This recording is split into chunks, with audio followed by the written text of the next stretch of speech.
Okay, so yesterday we posted that quick video of this engine running, making a chirping sound. We were going to play Stump the Mechanic.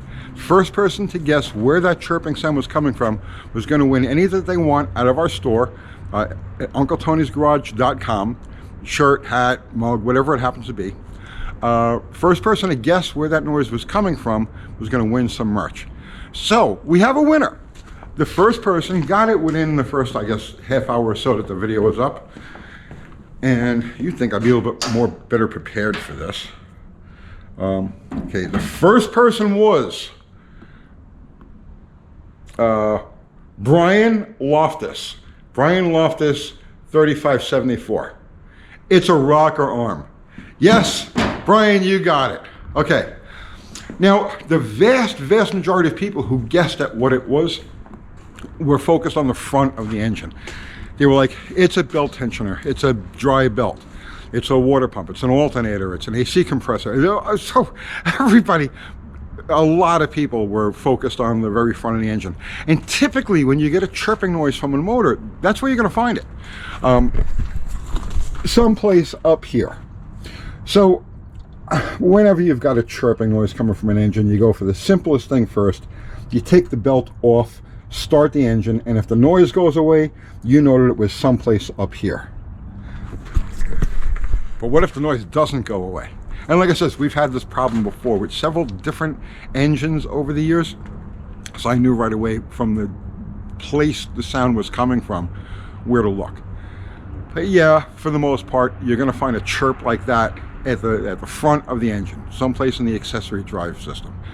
So yes, it is a rocker arm. Now, I do not know the extent of it, and what we're going to do now is we're going to pop the valve cover off of this thing and do some snap diagnosis and see if we can figure out exactly what. Now, some people also guessed rocker arm later on after Brian, but they went into further detail.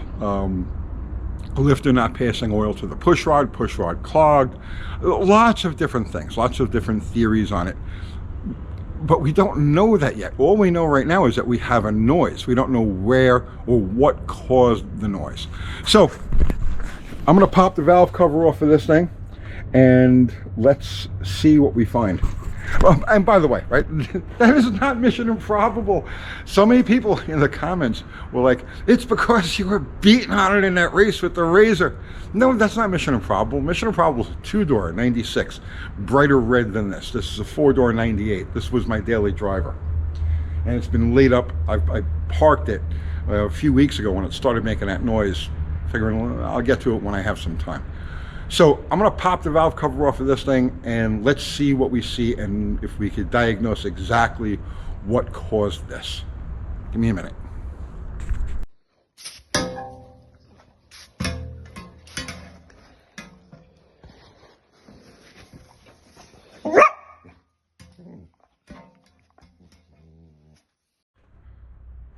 Yep, just as we suspected, we found our culprit. Right there is our dry and chirping rocker arm. All right. Now, at a glance, I'm seeing a problem. And the purpose here right now is to do basically a snap diagnosis and figure out exactly what steps we need to take to fix this. Can it even be fixed? So, all right, you have to start with this, right? Now, this is a common problem, or could be a common problem, to any pushrod oiled engine. So if you've got a motor that the oil travels through the pushrod to lubricate the rockers and whatnot, this could be happening to you. Now, what are the possible causes? Most simple, obvious one would be the lifter itself is not passing oil up through the pushrod. So it could be a clogged pushrod, it could be a clogged hole at the pushrod rocker interface, or it could be there's a valve inside the top of the lifter that allows only a small metered amount of oil to go up through the pushrod. So most of the oil that the lifter gets is there to support the plunger, to keep it from ticking, okay? And then a small amount of that is allowed to run up the pushrod to oil the rocker. So that would be the most simple or the most basic thing. But what I'm seeing here on this engine tells me there might be something else more nefarious at foot. I'll show you why. We look at the back of the engine. Look at these rockers back here, okay? And you can see they're very dark, okay? They're oiled well. Now, if we look at this rocker right here, there's actually a pool of oil in the rocker. You know, it's wet. Now, starting at the back of the engine, we see it very beautifully oiled, maybe over-oiled, nicely oiled, still nicely oiled. But now look at the change in color when we get to this, when we get to the front of the engine, okay? Look at the difference between this rocker and this rocker. And as we come forward from there, we see that they're getting lighter and lighter. There's less oil getting to the front of the engine. And the division seems to be right in the middle. This happens to be where the oil pump is and where the oil pump feeds. So it looks to me like the back of the engine is getting plenty of oil, and the front of the engine, forgetting about this one here that's obviously oil starved, this is next to oil starved. Okay, so this is telling me that yes, that one lifter may be constricting oil a little bit, but it's not really the lifter's fault. Now, if you've ever run an engine, let's say you did a valve adjustment on a small block Chevy, okay, or any pushrod oiled engine, you're doing a running valve adjustment on it, hydraulic motor, you'll see that some of them just squirt oil like crazy, and others you just get a couple of drops out of. And it doesn't necessarily mean that there's anything wrong there. It's just that not all lifters are manufactured exactly the same. You know, slight variations in location, slight variations in the way it's manufactured will give you different volumes of oil. So yes, it is possible that that one rocker, or that one lifter I should say, is prone to put less oil to the top end than the others.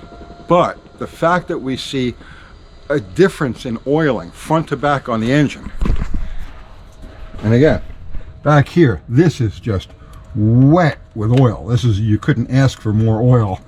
And the coloring of these is showing that these are getting plenty of oil. You go to the coloring up here, and you see that these things are being starved. So the one lifter here is probably prone to flow less oil than the others. If it's prone to flow less, if there's diminished oiling capability to the front of the engine, if it's prone to flow less, it's going to flow zero. All right, this is telling me that there's a problem here now. If I saw even oiling from front to back on this engine, at this point I would be pulling the head, because you got to pull the head on this thing to get to the lifters. I'd be pulling the head and changing out this lifter. But no, I'm seeing a distinct difference in oil volume front to back. Let's go to a block in here. So I rolled this block out anticipating something along these lines so we can look at oil flow, oil distribution. So here we have the oil pump will be mounted here. Here's the filter. And this right here is the passage that's drilled through the block and feeds the oil galley. So you could see, I can't really get my hand in there, but you can see that the oil galley is open to the front here to feed the lifters. It's open to the cylinder side to feed the lifters. Now, given that this is centrally located, and we've got the back half of the engine getting tons of oil to the top end, but the front half of the engine getting just a little oil to the top end, is telling me that the problem is going to be someplace. It could be a bad thrust bearing or a bad main bearing, very loose main bearing. It's not making any rod noises. It's not making like a duck, duck, duck, duck, duck.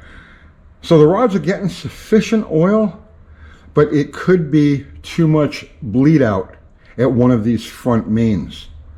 So basically what's happening is the oil's coming in through the center. It's getting captured here well, and so because it's captured on this side well, the rockers, or the lifters I should say, are getting plenty of oil volume. But from the front half over here, this is telling me that I've got a problem down here in the mains. The problem isn't so much a bad lifter or an unoiling lifter. The problem is oil volume from here forward. The engine does show good oil pressure. And I have had this problem before. I've had this problem crop up on different engines, and it was a clogged oil filter. I actually had that recently, probably about 2 years ago. I picked up one of these things, and it was chirping on the way home, and it turns out the oil filter was ancient. It was clogged. Changed the oil filter. I got plenty of volume then, and no problems. Cleared it right up. That's not the situation here, and that is a fresh oil filter on there. So at this stage of the game, our chirp is coming from the rocker, but our chirp is because of an oil control issue at the front half of the block. At this stage of the game, we don't just pull the head to change the lifter. We're going to have to actually go deep into the engine, which is what I suspected. And I think what we're going to do is we're going to attempt to do the whole rebuild on this engine in the vehicle. I don't see any reason why we can't do it. We'll find out soon enough, because there's nothing in the block itself that could cause this. It would have to be well, it could be a cam bearing. It could be a bad cam bearing would do that too. Not likely, but possible. So the next stage with this is we're going to pull the head, drop the pan, and take a look and see what we see. So there you go. This is a universal problem. Like I said, any ball-fulcrum lifter engine, right? And these are one of them. Chevys. Most engines are ball. Okay, basically, if it's not a rocker shaft engine, it's a ball-fulcrum engine.